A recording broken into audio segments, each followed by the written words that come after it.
India முழுவதும் உள்ள petrol பங்குகளில் இப்போது நீண்ட வரிசைகளை நம்மால் பார்க்க முடிகிறது. ஒரு பக்கம் வாகனங்களுக்கு பெட்ரோல் நிரப்ப கூட்டம் அலைமோதுகிறது என்றால், மறுபக்கம் சமையல் எரிவாயு சிலிண்டர் கிடைக்குமா என்ற அச்சத்தில் மக்கள் முன்பதிவு செய்ய குவிகிறார்கள். இந்த பதற்றத்திற்கு நடுவில் சமூக வலைதளங்களில் காட்டுத்தீயாய் பரவும் ஒரு செய்தி மக்களை மேலும் குழப்பத்தில் ஆழ்த்தியுள்ளது. அதாவது, ஈரான் போர் எதிரொலியாக மீண்டும் கொரோனா காலத்தைப் போலவே இந்தியா முழுவதும் முழு ஊரடங்கு, அதாவது லாக்டவுன் அமல்படுத்தப்பட உள்ளதாக வதந்திகள் பரவி வருகின்றன. உண்மையில் மக்கள் ஏன் இப்படி பயப்படுகிறார்கள் தெரியுமா?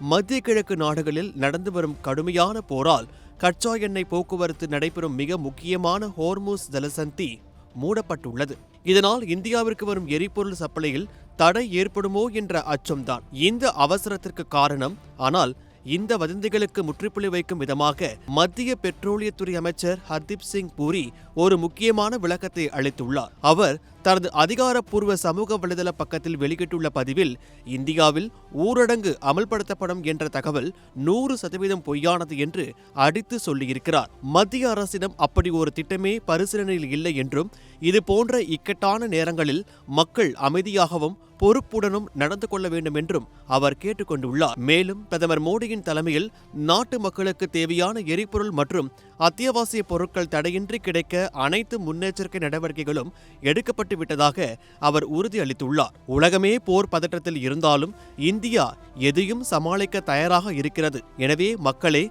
வதந்திகளை நம்பி பெட்ரோல் பங்குகளில் கூடி பதற்றத்தை உருவாக்க வேண்டாம் என்பதே அரசாங்கத்தின் வேண்டுகோளாக உள்ளது.